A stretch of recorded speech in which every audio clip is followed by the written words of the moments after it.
Hey there, I'm Anthony Romano, and I'm going to explain to you in this video why fasted cardio is the secret to breaking past fat loss plateaus. Now, this is not the only secret, but it is a very powerful tool that you can use, and hopefully by watching some of my other videos you can understand how it fits into whatever diet you're doing. But I'll explain in this video how it works.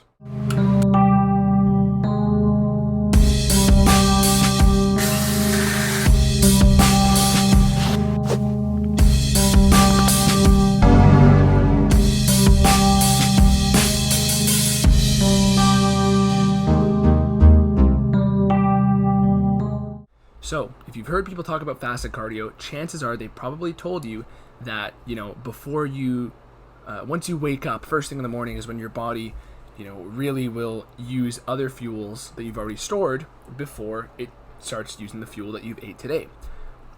And that's partially true, but at the same time, the fuel you eat today is basically going to get digested, and you're probably not going to be using much of it unless it's fast digesting carbohydrate.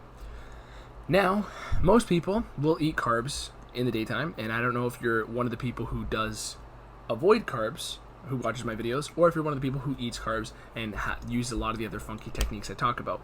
But for the sake of explaining this, there's two kinds of diets you could be coming from when you're watching this video. You either eat carbs a lot, or you don't, and there's nothing wrong with either one of those. However, the less carb you eat, and once you go to keto territory, your body is in a fat engine. That is the fuel source your body is preferring to run off of.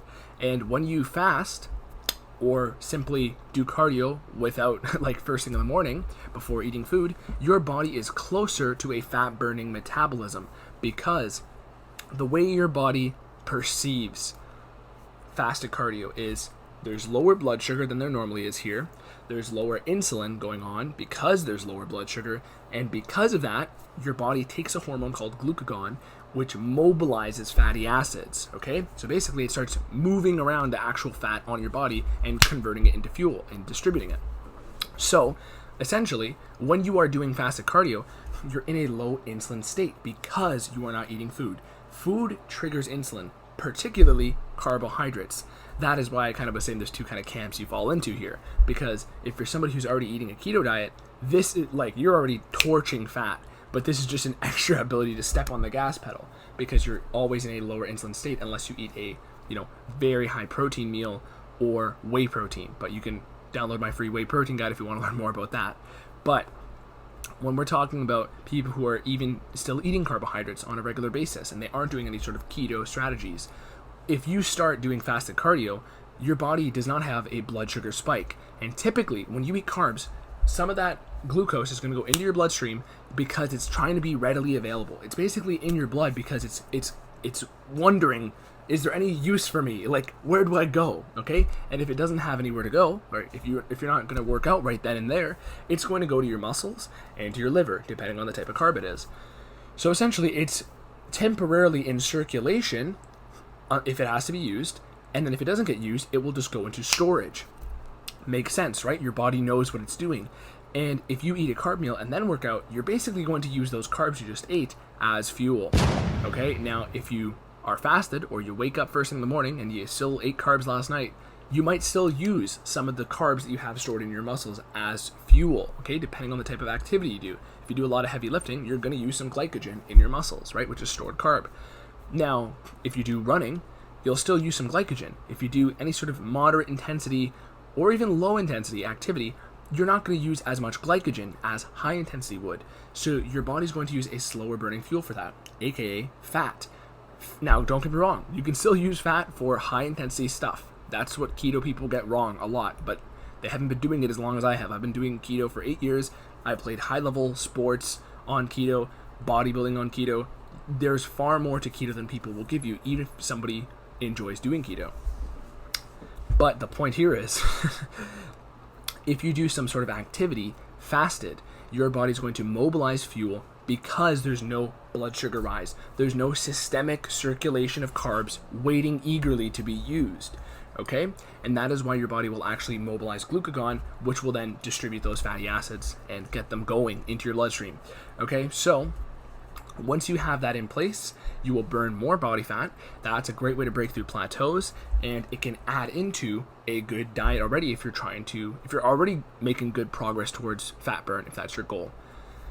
Now, keep in mind, for the keto and fasting stuff, this isn't only for fat burn. There's also a lot of health benefits to it, but that's not the topic of this video. The topic of this video is simply getting shredded with fasted cardio. And another note I'd like to say here is, if you can get your body into a keto state, you're basically putting your body into that low insulin environment where you are going to be able to milk out more fat loss. And from there, fasted cardio is simply really diving in to the fat stores. And you don't really have that barrier to breakthrough of, do we run the carbs first or not? Now, the last thing I gotta say here is the type of activity you do actually does make a difference in the fat that you're actually burning off of your body. Because if you do high intensity stuff like skipping, your heart rate's going to go up. You're going to have more of that afterburn effect because your body's kind of recovering metabolically from high work rate. But in the moment while you're skipping, or doing, let's say, high weight activity, right? You're going to use the glycogen in your muscles. And if you're coming from a keto state, your body will make its own carbs. So you're going to use those first. And if you're coming from a carb state, it's going to use the carbs that you had from your last dinner the other day.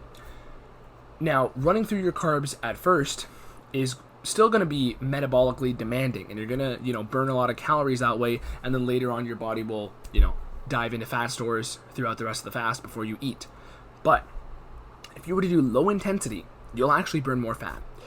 If you were to do moderate intensity, or stuff that isn't so glycolytic, stuff that isn't just pressing your freaking max bench press, okay? If you do stuff that is not that high intensity of 1 rep max bench pressing, then you will burn more fat. So the easier the activity you can do, the more fat you're actually going to burn.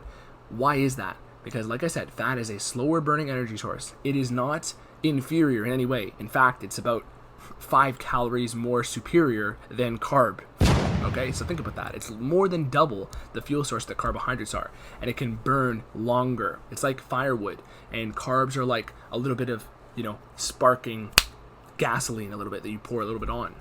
Okay, so they burn out quickly, but fat lasts a long time, and you can burn a lot of fuel with fat. That's why our body prefers to store it, because it is a great fuel source to have on hand. Think about it. That's why our body stores fat, because it is a superior fuel. And if there was a famine, your body would want to rely on that more so than it would want to rely on carbs. That's why we only really store about 2,000 calories worth of carb. So when it comes to fasted cardio, do something easier. Go for a walk. Do an incline treadmill walking session while you watch some of your favorite show, or you listen to a book. That's my preferred method.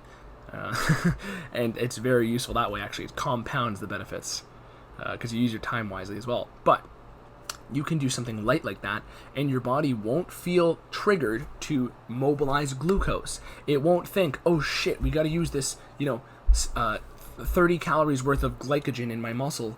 No, it's going to do that when you're bench pressing your 2 rep max. It's not going to do that when you are running around jogging, not sprinting necessarily, okay?